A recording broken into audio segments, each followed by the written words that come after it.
A very good afternoon to each and every one of you all present here. On behalf of the Directorate of Film Festivals and the Entertainment Society of Goa, I would like to welcome each and every one of you all at the 46th International Film Festival of India. Well, ladies and gentlemen, right now we are going to be having the masterclass on film, archive and presentation by Milt Shefter. Please put your hands together and to invite him on stage and to give an introduction of this eminent personality, may I kindly call upon Mr. Shivendra Kapoor up on stage.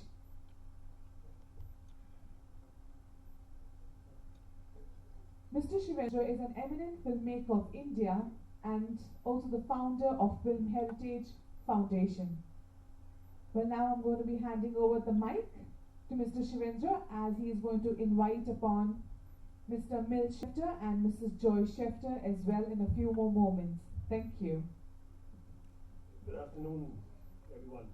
I think यार नवल बोलो उसको speed नहीं शुरू हो गया है now, and it makes it more अब important मैं कॉल नहीं कर पाऊंगा प्रोग्राम as शुरू हो गया India है तुम ही is कॉल moving करो towards the next big step, at least for me as a preservative, the National Film Heritage Mission by the NFAI.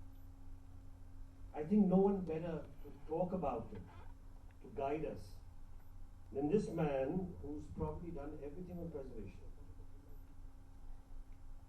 He's won several awards. He's been an active member of the Academy of Motion Picture Arts and Sciences.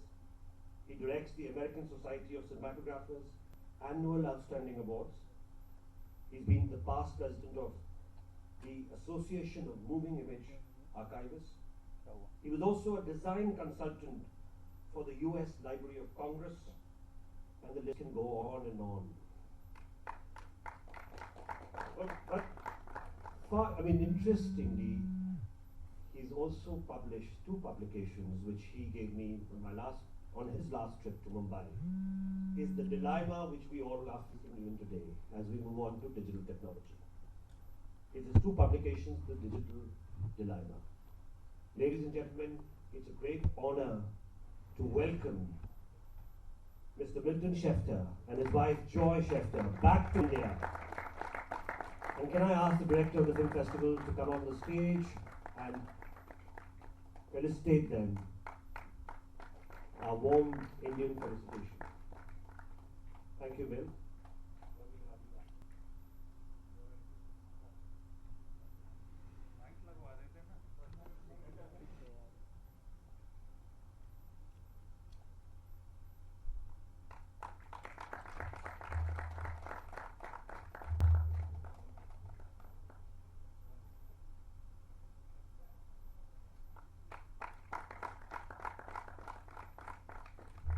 Welcome home, Milt.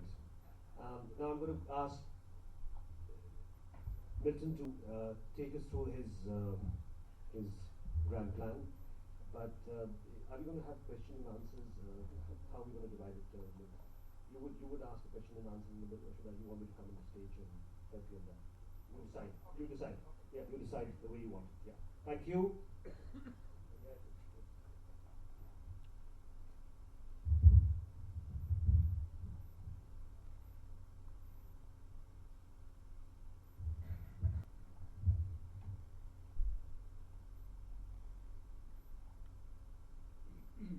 Thank you. It is really an honor to be here, to be back in India.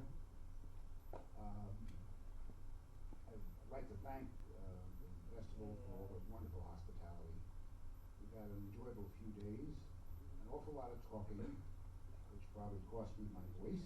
So I hope you'll be able to understand me this afternoon. I will try to speak slowly, if possible for an American, and impart some information. The afternoon or the class is divided into a couple of parts. In the first part, I'm going to talk a little bit about the basis for preservation, restoration, where we are, how digital is affecting it, and I'll give you an update on the Digital Dilemma 1 and Digital Dilemma 2. At the end of that particular period, I'll open the floor to questions about what we've discussed up to that point. And then we're moving into my favorite part, which usually is a seminar or roundtable. We have many, many people here today, so we're going to ask you questions that filmmakers should ask before jumping into digital technologies. And after we've gotten a few answers from the audience and a little discussion, I will tell you a consensus answer that we got from experts that we interviewed for our 2 publications. I also want to bring you greetings from the Academy of Motion Picture Arts and Sciences, our president, Cheryl Boone-Isaacs, my co-author, the managing director of the Science and Technology Council, Andy Waltz. We are delighted to be with you. This project is coordinated by our friend Bourgeois. And those of you that were fortunate enough to attend yesterday's Masterclass with Mark, who's a governor of the Academy, knows about our commitment to outreach and to sharing whatever information we can. I think the important thing for all of us to consider is that the world of cinema has really changed. Originally, if you remember, we had a kinescope.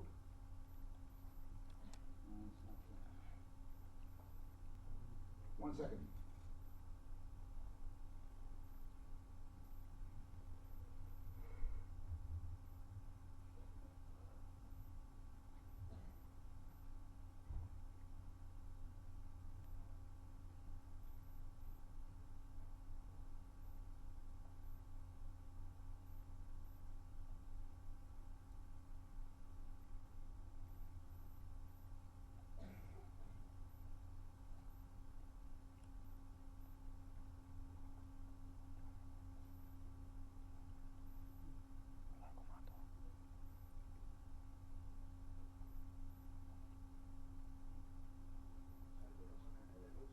There we go. Thank you very much.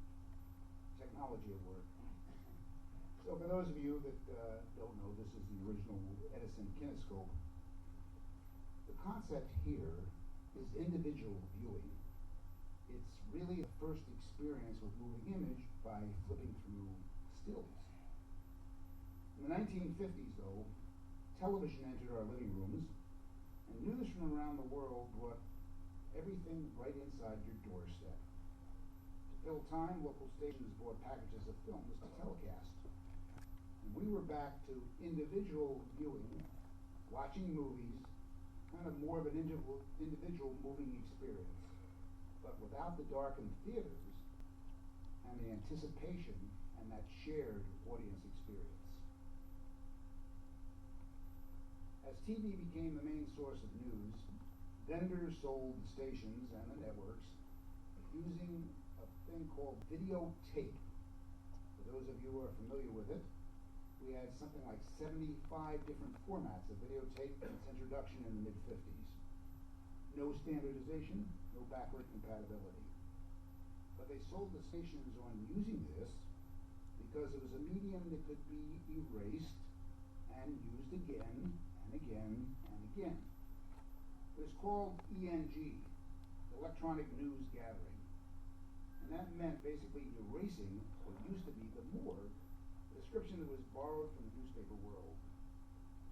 The morgue was the reference library, and the collection of newsreels was really the audiovisual history of that little town. I'm sorry, this one's out of place. Excuse me for that. The morgue with film gave the history of these local communities. With the death of the film morgue also died 35 years of history and a valuable resource that was used by documentarians for their work. More on that a little later. This was supposed to be the slide for projection by Lumiere. Forgive me for having it out of place. The one point I wanted to make here is when Lumiere introduced the projector, you now had images on a screen in a darkened room shared by an audience. So you had sight and sound and emotion together creating emotion. And this was the goal of storytelling by moving image.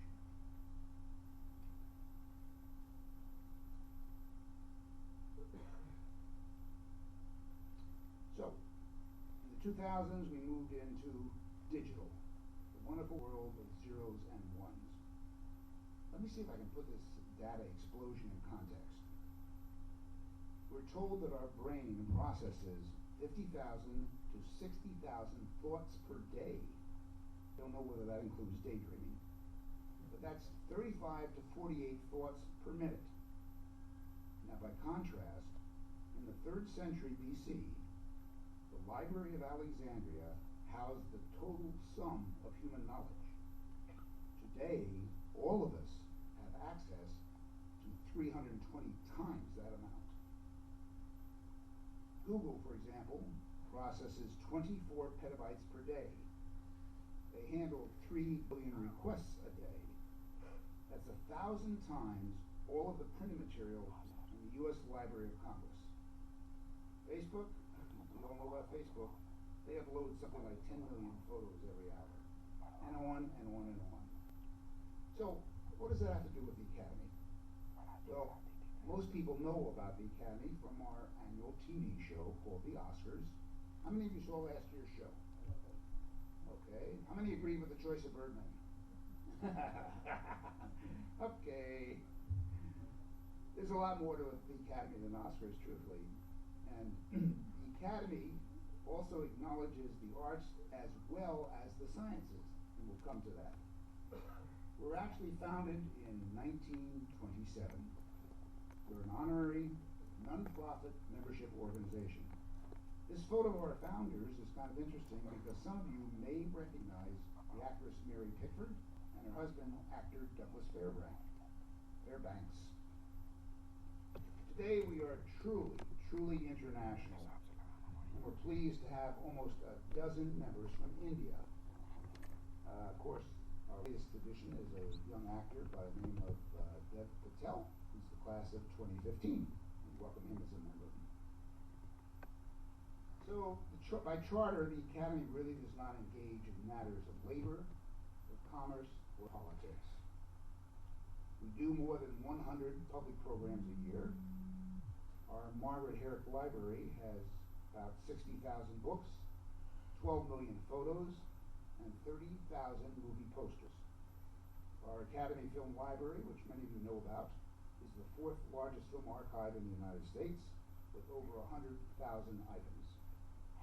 We have internships, visiting scholars, publication of learning materials, and outreach to school-age children. We give away about $1 million a year to support education and other pertinent causes. Some pictures. On the right side is the famous Goldwyn Theater, probably one of the best screening auditoriums in the world, designed by the best in audio and cinematography and projection. It's the cutting edge of theatrical screening, and the problem is there's no popcorn or candy allowed. Our Fairbanks Center, which is also houses the books and the posters we mentioned, but they also do a lot of scholarly research, and many of you have probably been there to take advantage of their marvelous collections. In these pictures, you'll see the Academy Archive on the lower right in our Vine Street building, which also houses the Science and Technology Council. And then we have the famous museum. We have a planned opening in 2018. It will be our portal to the world. And by the way, you'll be able to see the ruby slippers from the Wizard of Oz here. Our programming will truly be the past, the present, and the future of motion picture, arts, and sciences. Some points on our science and technology work, and I will keep this brief. Academy technical work has been going on since the organization was founded. We had over 60 project committees by 1930. Screen illumination, aperture, release prints for theaters, reports on incandescent lighting. This was before the first Oscar, by the way. And we also launched the first sound school for engineers. But as an art form based on technology, the pace of change accelerated beginning in the 1980s. The last bullet here is very important, has very important implications for the content creators. The possible end of celluloid film. During this total period of time, the Academy did not have any infrastructure to monitor changes, much less influence them, to better serve the artists and the art form. And the world changed in another way. Theatrical exhibition no longer was the primary revenue source for the major studios, a number which today has dropped below 20% of total revenue. This did not go unnoticed by a small group of technologists within the Academy membership. They recognized that fundamental changes were underway for the motion picture industry, and that it was imperative for the Academy resume and leadership to make sure that we ensure that the technology supports the art rather than dominate it. Let me repeat that. It was our goal to ensure that technology supports the art rather than dominate it. It took them a few years, but in 2003, it's almost 12 years ago, the Academy members convinced the Academy's Board of Governors to approve the funding and the staff and rebuild the council, the Science and Technology Council. Perhaps our most ambitious work is in technology development. It's driven by the fact that there are important technological issues facing our industry, and the Academy basically has no axe to grind, so it's a neutral but involved facilitator. Motion picture standards are very important. There's the 35 millimeter and related standards, which the Academy helped create in the 1930s, and all that contributed to the growth of motion pictures in a global industry. With those standards, any movie made anywhere in the world could be shown on any movie projector anywhere in the world. That is what we term universality.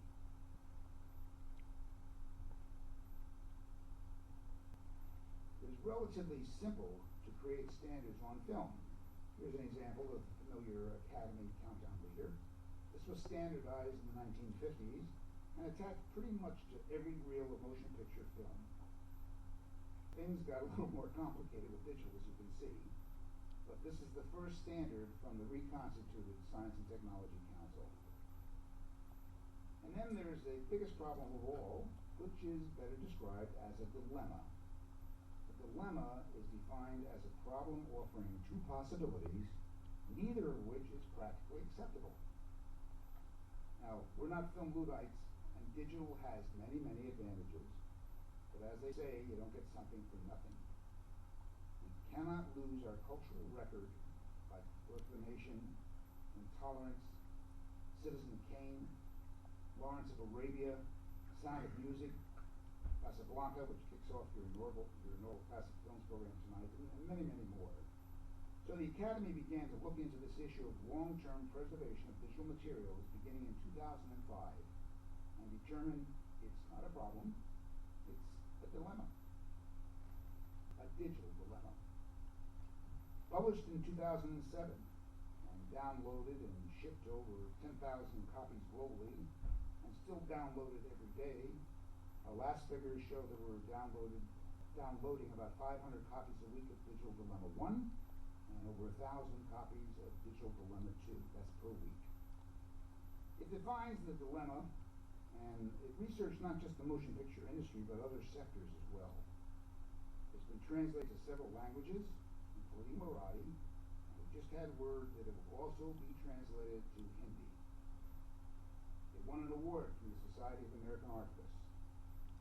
The big result, it kick-started the conversation and a lot of work around this issue. From the motion picture industry point of view, archives store master-level content in preservation conditions for long-term access. The library is intended for circulation on demand, with the exception of national libraries. It's an important distinction because although we're called archivists, most of us today in the digital world are really running what I call blend libraries. Under these requirements, there is no such thing as digital preservation, an ongoing argument. We say it's more like the preservation of digital materials. It's really temporary. We do not have a solution. What we call it is buying time. So after 9 months of researching the topic, we had one thing clear, and that was that migration doesn't work. As we were putting the finishing touches on our report, we came across the Storage Network Industry Association 100-Year Archive Requirement Survey. It said that, you just might think of me, but it said that migration doesn't work. But you may just be thinking, well, just put it in the cloud. Well, there are some issues with the cloud. As far as the cloud is concerned, service level agreements, which which are called SLAs, from the cloud storage providers, should be rather carefully evaluated to understand what guarantees are made about the actual data. There's actually none. And also, the termination procedures and provisions. Those are usually skewed in the provider's favor. No surprise. The issue with the cloud is very simple. It reminds me of an analogy of taking a newspaper and putting it away for a month in a drawer. When you take it out, it's still a newspaper, but the news is 30 days old. When you put something in the cloud, whenever you take it out, it's almost what you put in, depending on what was lost, of course. But there's no format change, there's no migration to new formats, it's just the same thing. So all you're doing is putting it in a different area. It's not an archive, it's not a disk, it's not a hard drive, it's just another server which we call the cloud. The benefit is real estate if that's an issue. So the digital dilemma basically pointed out the main issue in all of the things that we're discussing today is there is no guaranteed long-term access to material that we're trying to preserve. And that's the guts of the reports, and that's the issue we're here to discuss today.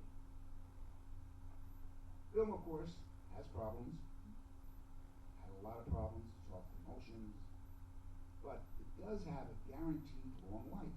We have proof of film for well over 120 years.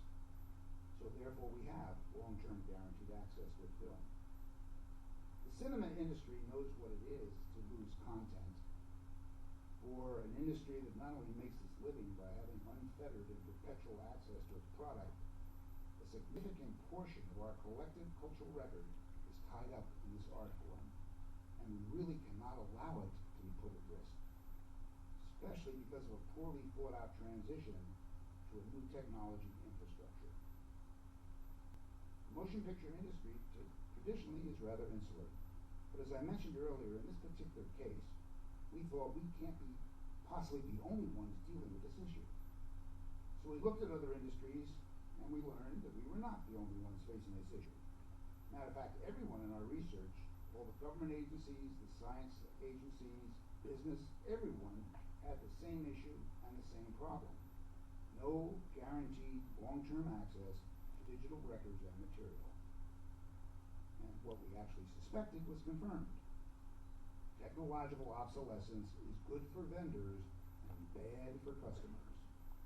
It's kind of important, and I want to state this again. This is not a problem just for the motion picture industry. It affects every sector of industry and government. And I'm not even going to discuss the problems consumers will face when their videotapes, their CDs, their DVDs, the digital photo collections, all of them become unreadable. And they are not all uploaded into the cloud. They will lose things and important records. We, in partnership with the U.S. Library of Congress, decided to look at the problem from another perspective.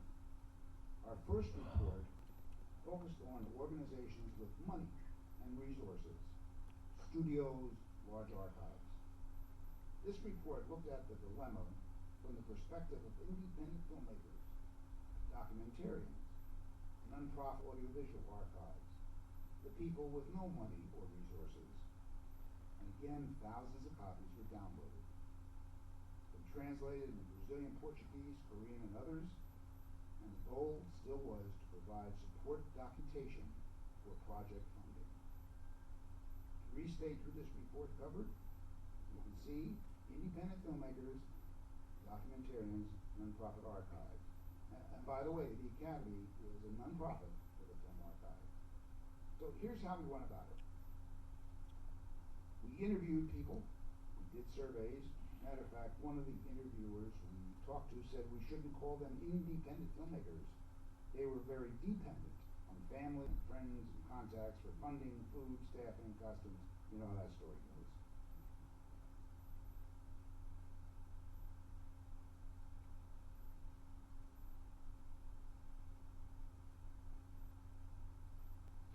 Documentarians are independent filmmakers. They work mainly in television and cable. They are pre-contracted for much of their work, and they use quite a bit of historical footage, as long as available. Remember the loss of the local TV station archives, the board?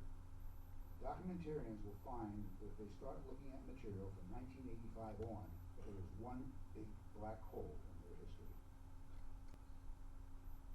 They receive a lot of benefits from shooting in digital, as the indies do. And of course, they can all distribute on the supply chains into the digital markets. I'd like to pause here just for a moment to show you a brief film which was made by your National Archive.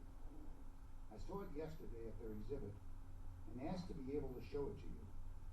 It uses moving image and recorded sound to tell the story of why cinema matters. Let's see if we can run the film.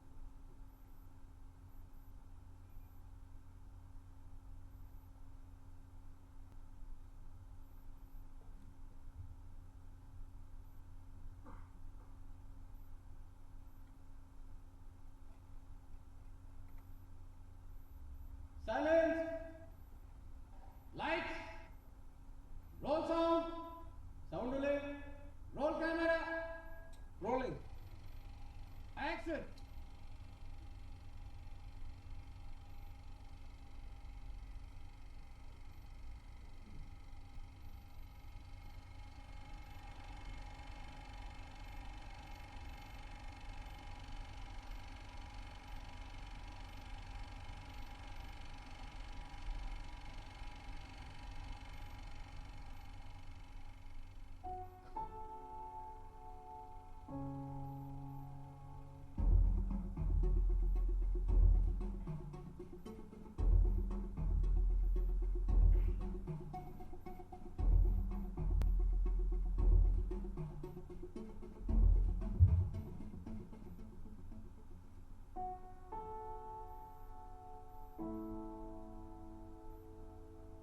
Of course, cinema is immortal. Yes, cinema is. It remains forever. As a culture, Legacy, history, memory, at least as a record officially. Cinema is immortal. Cinema is immortal.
Off to your National Archive.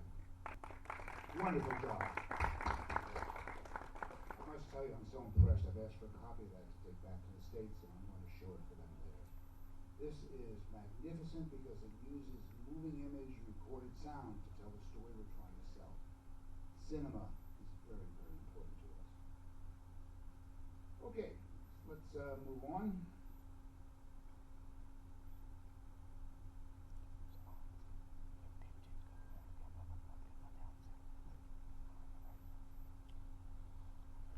Give me 1 moment.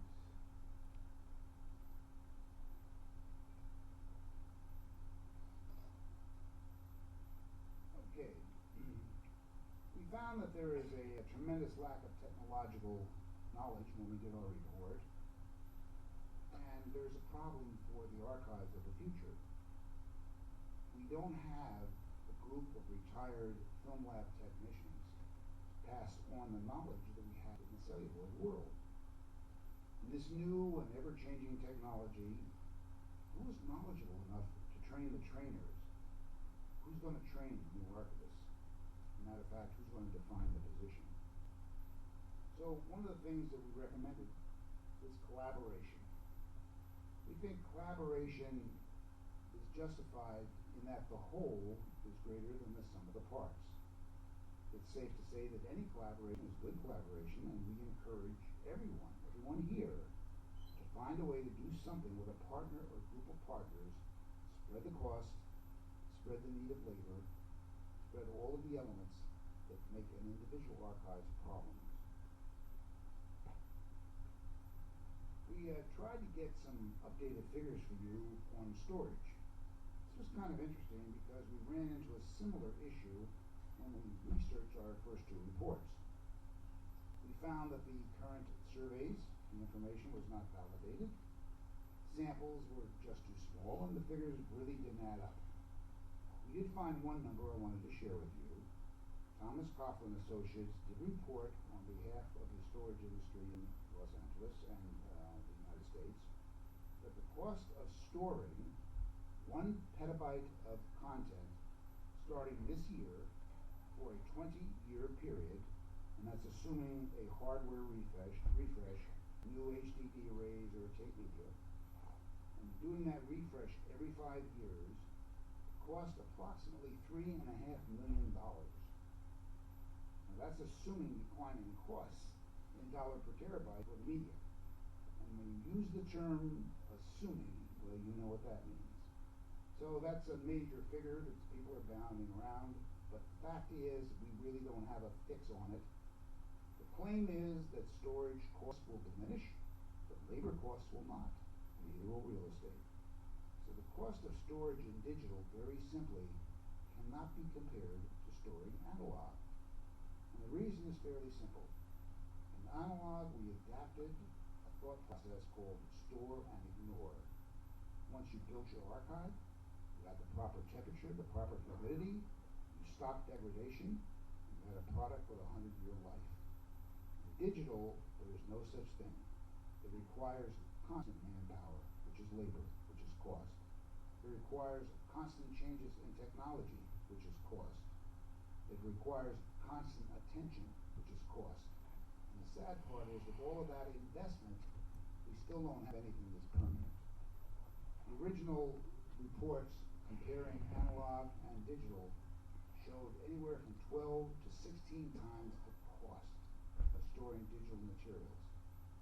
Another thing to be considered is the amount of digital materials that are generated.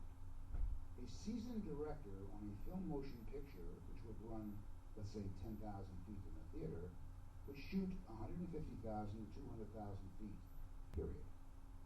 Today's directors, without the limitations of loading a film canister, without even having to take the time to slate, they just keep the camera running while they run out on the set, talk to the actors, and come back.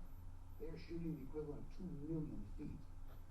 Now, people who compare costs of digital and analog say, well, digital is so much cheaper because we don't have to buy film and process it. But somehow they neglect to consider the cost of coding every single frame of that digital capture, anything they want to use. And those of you who are editors know, pity the poor editor because they get all this material without slates and figure, how am I going to put this together? That, of course, is another issue.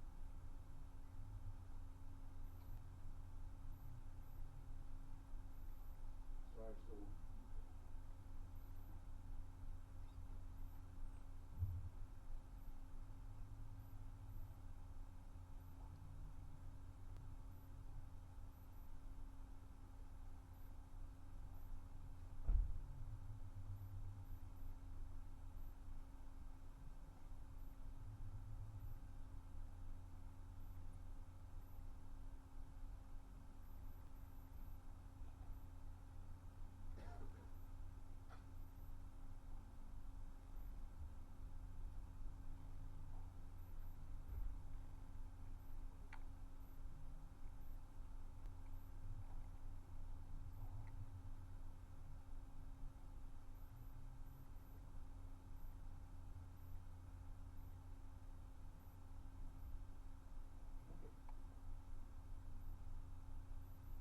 let's look ahead to the future and see what the possibilities are.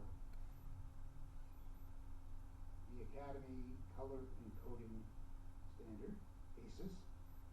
It's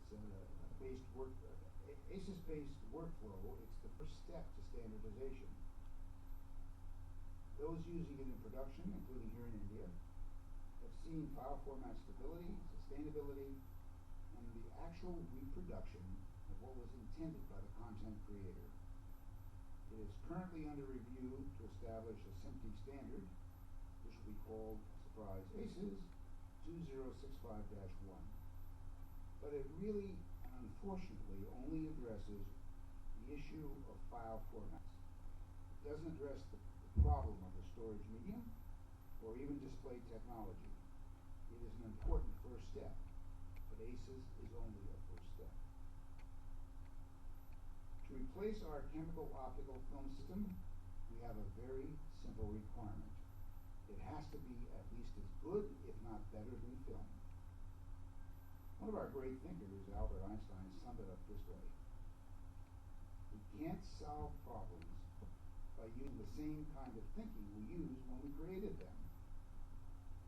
The digital dilemma is a universal dilemma. It affects all sectors using digital storage technologies. We have to act now to solve the digital dilemma while important digital collections are relatively young and few in number, or we become part of the data explosion that we discussed in the early part of this presentation. Time is our greatest enemy. For those who would like to read the two reports in English, here's the URL for the download: www.oscars.org/TDD.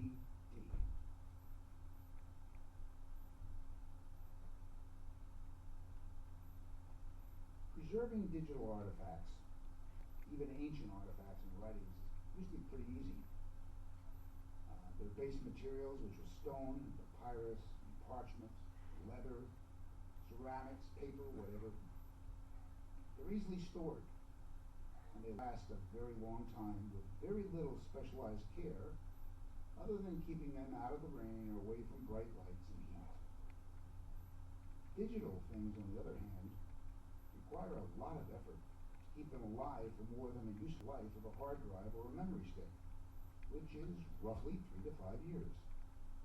A recent study by Backways reported that 26% of drives fail in the first 4 years. You want to gamble on which side of that statistic your information will be stored on? Don't think so. And although the cloud is on everyone's mind these days, does any cloud service legal agreement promise to keep digital data alive forever, or to protect it from data file format or application software changes? This fundamental difference between physical things and digital things is at the heart of the two digital dilemma reports. Archiving has a long history in human society. Without it, there would be no record of culture, either ancient or recent, no record of historically important events, no sense of where we came from, or why our rituals are what they are.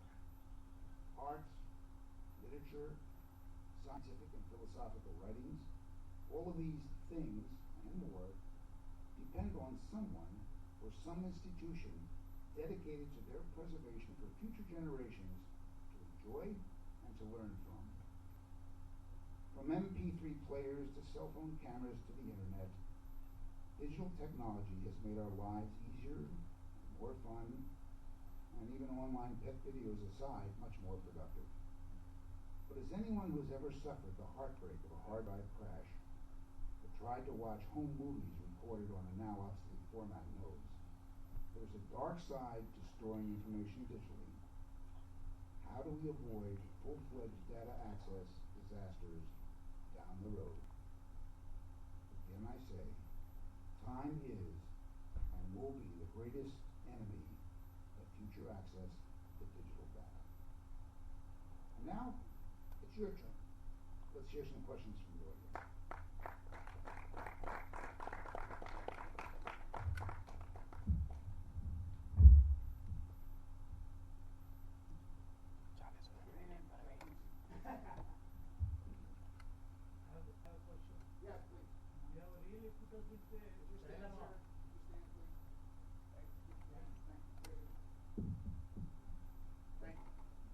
presentation was so good, and you have really put us into a dilemma.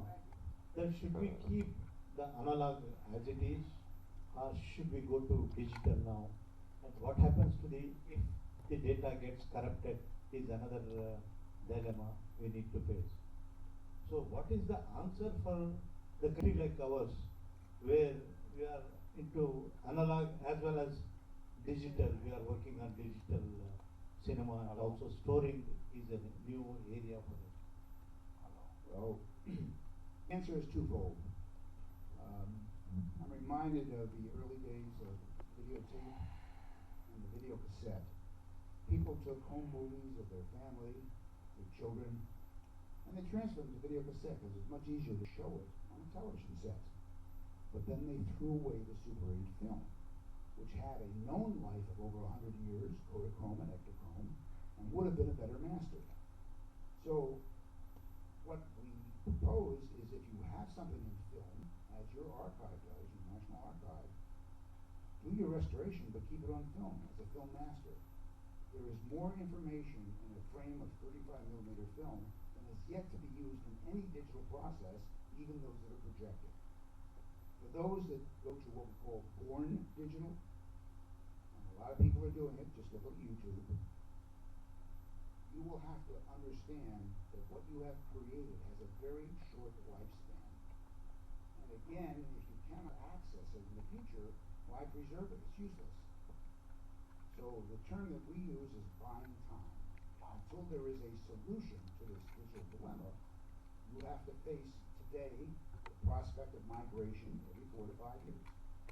If you happen to own a large library, it's kind of interesting, because when you first go through migration the first time, you're doing your basic collection and then everything that you produce in 5 years. And in the next 5-year cycle, it's everything you produce in the next 5 years, plus everything that you did the first 5 years, including the original. By the time you've reached the third go-around on migration, the costs are so horrendous, no one, even the studio, will do it. And what we hope is that we'll find a solution before we reach that third generation. I hope that answered your question. Anyone else? Yes, go ahead. I apologize if you already addressed this. I got kind of late, but the last I read, Fuji is still producing the archival stuff. Is that correct? Fuji. Archival film? Yeah. Well, their archival film stock. No. Oh, they quit producing that as well. Not to my knowledge. They introduced a couple of months ago a new type of tape system, theoretically called archival. I cannot comment on it. I have not seen any testing. I have to kind of take a scientific view of things in terms of if you say you have a solution, I'm going to prove it, and that means that there have to be all sorts of tests for the life of the medium itself. You have to have a file format that is standardized around the world, and you have to today take into context display technology. I have seen nothing of that in terms of what you're asking. Well, I also was wondering when eventually Kodak was producing camera and print stock. How long do you think market forces will keep their production of the archival stock around? Do you think that's possible? I'll give you two answers. One is a wish, and one is reality. The wish is forever. Until we find a replacement for film, I hope they will keep manufacturing it. The practicality is that they have signed contracts with the major studios in Hollywood to supply film for a period of 5 to 7 years. This was a guarantee on the part of the studio to buy the stock, which allowed Kodak, in its coming out of bankruptcy, to get back into the film business, although on a boutique nature. For those of you that were unaware, what really supported professional film for many, many years was what was used by the consumer. All these little snapshot cameras that were used made it possible for Kodak to turn out professional film. When they lost that market to digital, they had to take a look at what was basically a huge operation and determine whether they could possibly continue, and they can't. So they reduced that to a boutique factory operation. They're turning out smaller amounts. There are still some directors who claim they will only shoot with film and want to shoot with film, and it's marvelous. As you know, most of the market has gone digital. Certainly distribution has gone digital. So the question is for Kodak or any other company, is there going to be a market? The One part of that, which was not originally considered and now has been, is if you shoot in film, how are you going to process it? Because labs all over the world were closing. Kodak, I think, very wisely started putting together mobile units to take to major film locations to process film. They're building a brick and mortar film lab in New York, and of course there's still film labs all over the world, including here in India, that will process film. A lot of entrepreneurs are buying up small labs across Europe, and they're adding digital services to that, so you have the combination. So on that basis, we have hope that film will continue to be our medium until it can be replaced. Specifically though about, because aren't even digitally acquired features like studios, aren't they archiving them on, or even if it's like a completely digital workflow from acquisition to finish, aren't they creating like film archive masters because of their, I apologize if you already went over this because No, I haven't. If I understand your question, you're asking what the studios are doing. 4 out of 5 of the major studios actually take their digital source master, which is the ultimate master. There's about 40 different masters in digital. They take their digital source master and they record that back to film. It's still a digital signal, but it's now printed optically on film stock. So the stock has a long life. It has not taken into account file formatting. Oh, so they're not creating kind of like a answer print purely for safety purposes? Oh, really? No. They're preservation masters on film because film has a longer life. But That's all they've done. But it's using it purely as data storage, not as like an image storage. It's an insurance backup. Yeah. But it is data storage, not it's image. data. Yes, Oh, it's data. And more importantly, the distribution windows have changed so much in recent years. Studios are very good at projecting income on a picture after 2 weeks. And they have found that they can now shorten distribution windows and get back 85% of their investment within 3 years, which is great for them. As they shorten that window, they're saying, well, like this. You go as an archivist into the chief financial officer of the studio and say, we've got to migrate this, we've got to restore this. And the chief financial officer will look at you and say, well, let me see if I have this straight, okay? We already have realized 85% of our income on this feature, and you are interested in preserving it for the last 15% of that market, and you don't know what that market is. Is it going to be only iWatch? I don't know where it's going to be. And you want how much money? It's not going to happen. Next question. Yes.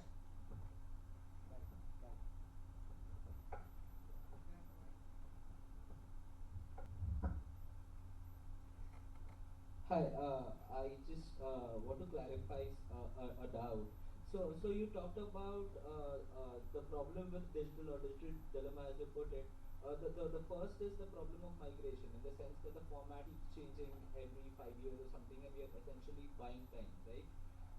The second that you talked about was the cost of storing digital material is almost 12 times the cost of storing cellular, right?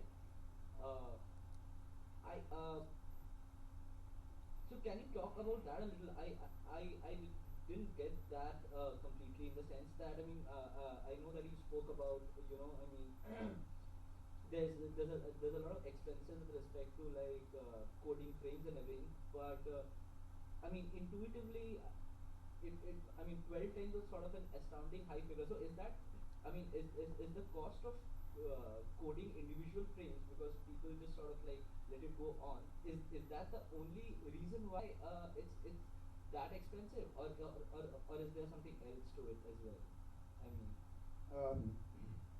See if I can answer that in sections. The issue of coding came up as a discussion point because people said digital was cheaper than film in terms of image capture. And the point that we raised very simply was that because the directors are able to shoot that much more, all of that footage still has to be coded before it can be edited. There's a cost in that. The second thing is the area of storage.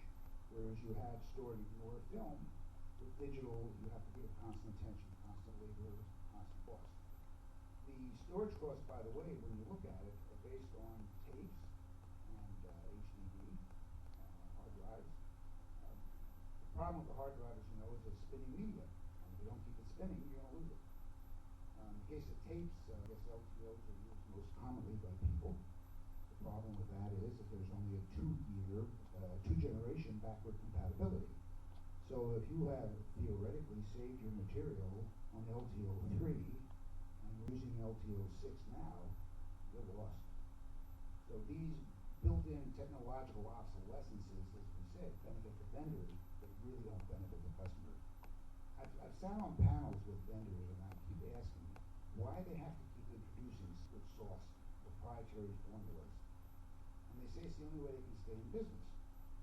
So I counter that by saying, well, in the history of moving image, we've had what I would call open standard, 35 millimeter film, quarter-inch audio tape, the original CD, the original DVD.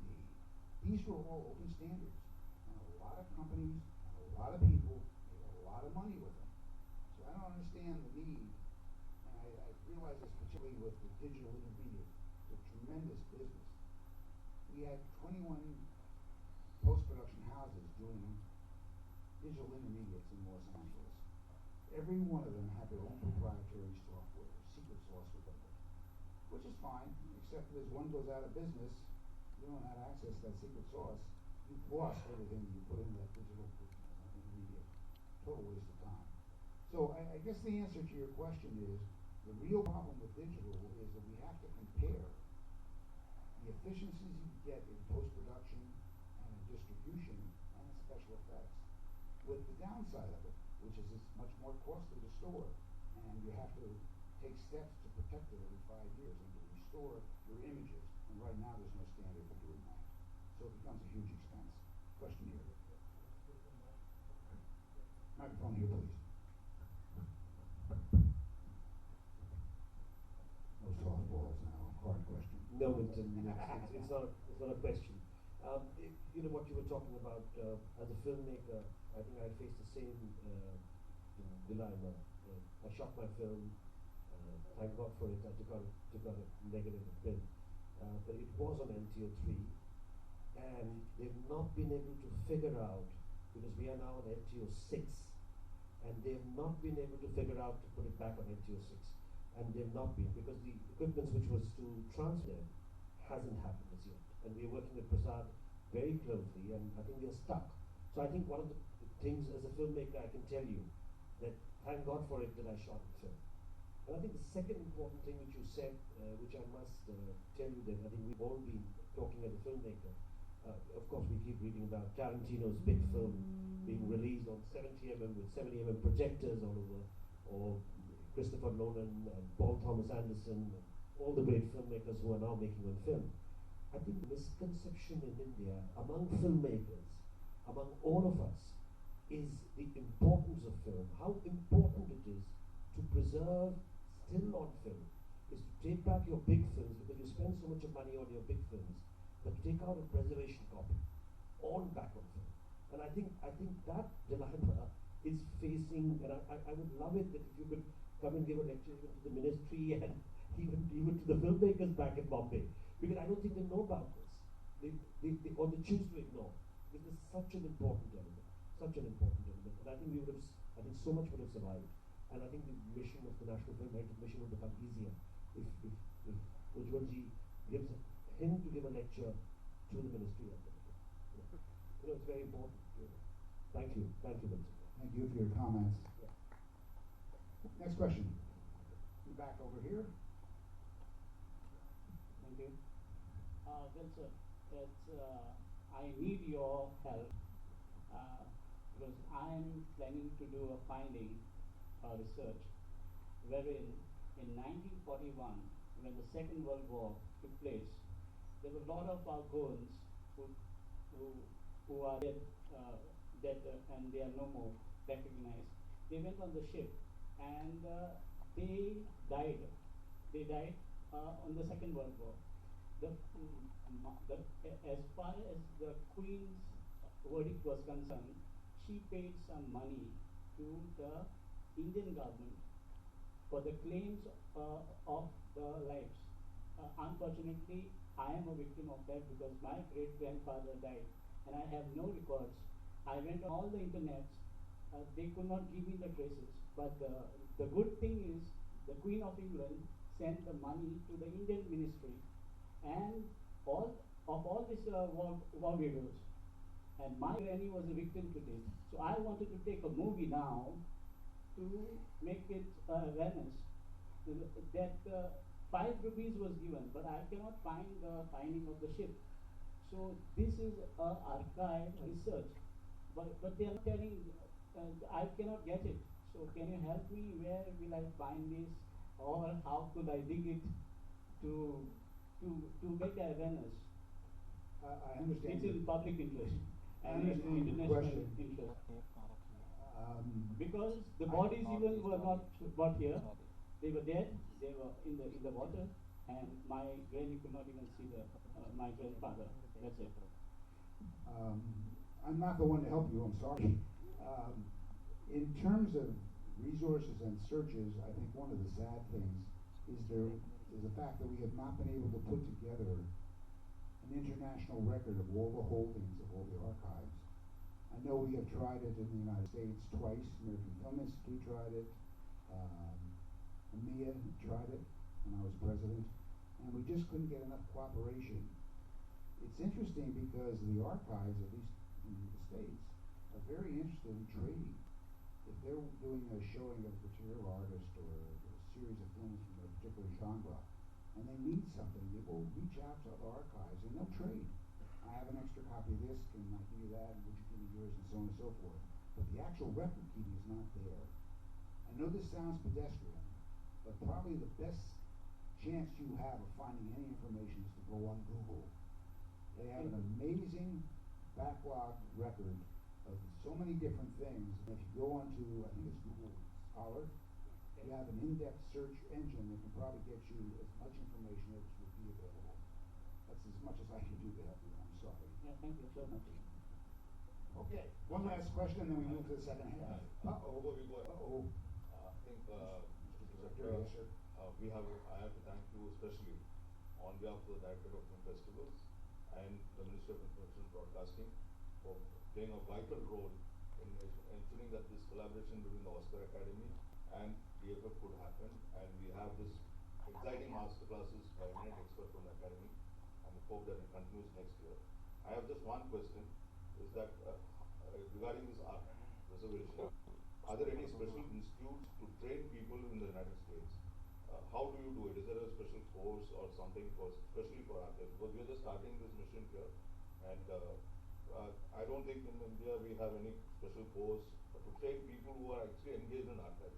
Is there any such institute which is working on it? Sad to report, no. As I mentioned in my presentation, the problem is we have no one to train the trainers. We're in a totally different area now. It's a crossover. The IT people really, sorry, you've been helping me. The IT people really don't understand our issues in an archive. We originally trained people in a crossover between library science and film technology. They were the perfect archivists. Today, with digital, we can't find people who know all the things we have to know. My favorite example, of course, is in our country, state archives, historical archives. Their obligation is to take in any visual record of anything that marks the history of that area. That stuff comes in from iPhones, from handy cams, you name it. And it sits on the shelf because they don't have the capability of doing anything with it. I think there has to be an initiative to lay out the requirements for an agenda, for a curriculum, to train people, the archivists of the future. We don't have that yet, and that is an international problem. Anyhow, let's move ahead because the next part of this involves you even more. I have a series of questions which every filmmaker should ask before getting into digital technologies. Some of them may seem simple, but I think as we work our way through the questions, you'll see a pattern developing. So let's take a look at some of them.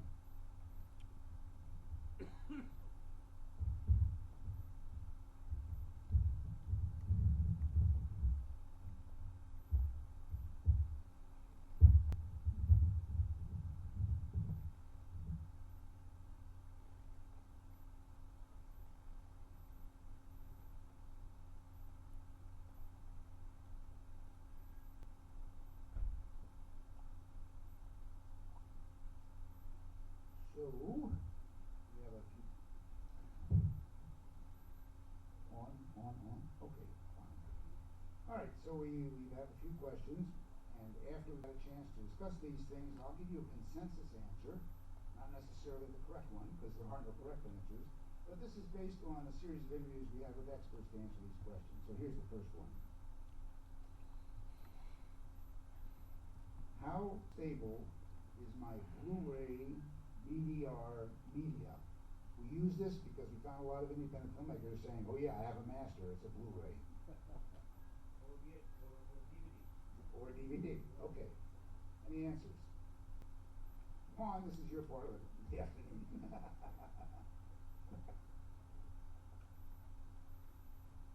making the way around there. It's not stable at all, actually, Blu-ray. I had bad experience with Blu-ray. Okay, that's a good answer. It's not stable, but if it can be in a basic medium if it's stored in a cool and a dry location and it's packaged in a hard plastic case, not the paper holders. It's the best you can do with that at the moment. All right, so let's say we move up, we go to digital tape. How stable is that? Any answer? A few years is one answer. Anyone else? Come on. Okay. Well, digital tape is also not very stable. It really isn't. And particularly when you look at older formats, DTF, DLT, they're at the end of the life. LTOs, as I said, are only 2 generations backwards compatible, and they're going to have to be migrated within a cycle of 4 or 5 years, maybe up to 7 years. So again, this is not really the answer. Okay, so how stable are my digital video files? What's the fixicity? Any answers on that one? I'm sorry, I didn't hear that. Data can be corrupted. That's again not stable.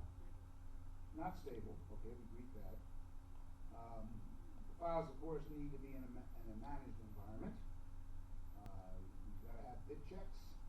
You got to have checksums. You got to migrate every few years, and you must put multiple copies in geographically separated locations. Fixity, in case you don't know, is defined as the state of being unchanging or permanent. Phrases which really don't belong to digital technology. Okay. All right, how long will my current digital media last? This was a question that was asked to us as we interviewed filmmakers. Any guesses? 3 to 5 years we have down here. Okay, it's on a hard drive. Okay. Great. Okay. The answer is obvious, of course. It really depends on what it's sitting on, right? And again, to remind you, the spinning media has to spin. It just can't sit on the shelf. An anecdotal story that we tell is about a filmmaker in the city of Philadelphia, Pennsylvania. They have a custom there called the Mummers Parade. It happens every year on Thanksgiving coming up there.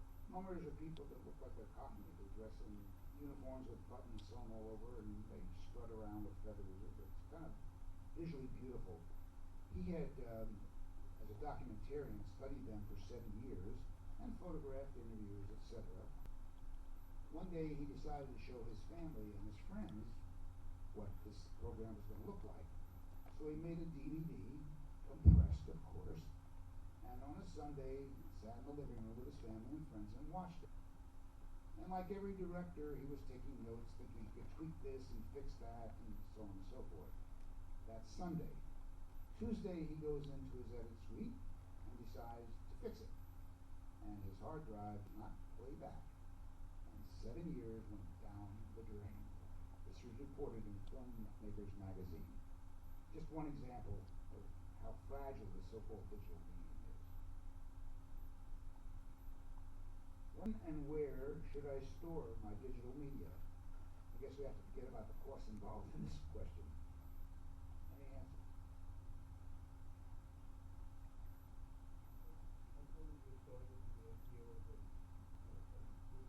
Let's go, Mike. There you go. Most of the digital media, we are storing it in hard drives and LTOs. That's the best, or the Google Drives or iClouds or things like that. Okay. Any other answers? You're right on, of course. It has to be a managed environment. And again, the bits have to be constantly checked. You have to have checksum validations. They have to occur in every migration, another cost. I like protection by separation. I think you need multiple copies, at least 3, preferably 4. And if it's on an LTO and a row box, not in a cardboard box on the shelf, it makes it a little easier. But separation by protection is your one possibility of getting all the information that you've recorded. The Library of Congress in the United States, arguably the world's largest migrator of data, they admit that they lose information every single time they migrate. And that's with data, not rich media, that we all deal with. Okay. So, what's the most stable codec or file format for long-term storage and preservation of my digital media?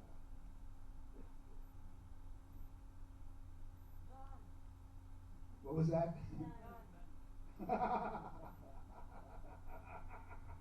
You're getting to the core of these questions. Very good.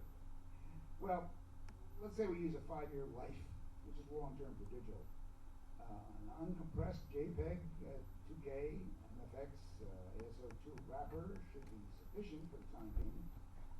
DPX, OpenXR, AAR, there's other formats that could be supported over the next 5 years, but not longer. I guess the question is, what kind of a format was used in the production? Of course, the Academy says if you used ACES, you can have a nice collection of frames, but that's a plug.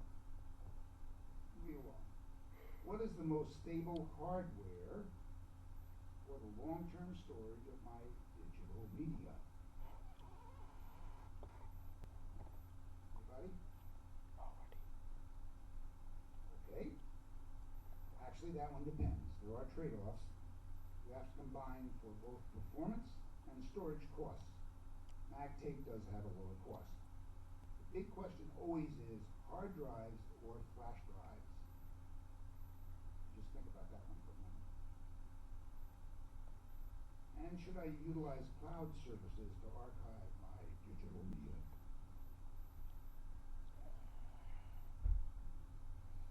And the consensus answer is only if you feel comfortable storing your content in the public space, which you don't generally consider. Private clouds are much more attractive for that reason, but they're also much more expensive. But look at the contract closely. What does the provider actually promise you? For example, the story is, as far as the cloud is concerned, that service level agreements from the cloud storage providers, again, should be carefully evaluated to understand what guarantees are made about the actual data, and again, there's usually none, and the termination provisions. And those are usually skewered in the provider's favor. All right, will you get out what you put in? Will it be updated? Will it be migrated? And then what are the real costs, both for input and download? And the big question, which no one is really discussing in the cloud, is security. How secure is it? What is the potential access, particularly if it's copyrighted material? Okay, should I incorporate physical media such as digital tape or the famous Blu-ray disc formats in archiving and preservation of my digital media? Any answer?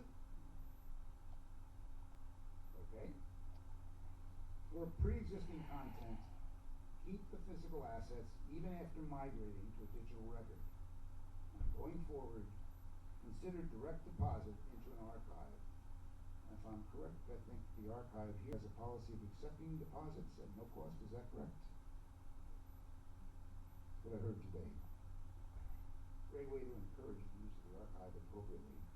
One of the collaboration ideas that is circulated through EMEA and other organizations is that independent filmmakers, who again have no resources, deposit their material into an archive, and the archive reaps a certain small small percentage of the eventual sale of that material to pay for the archive. It's a good collaboration, and it protects the material in hopes of a sale.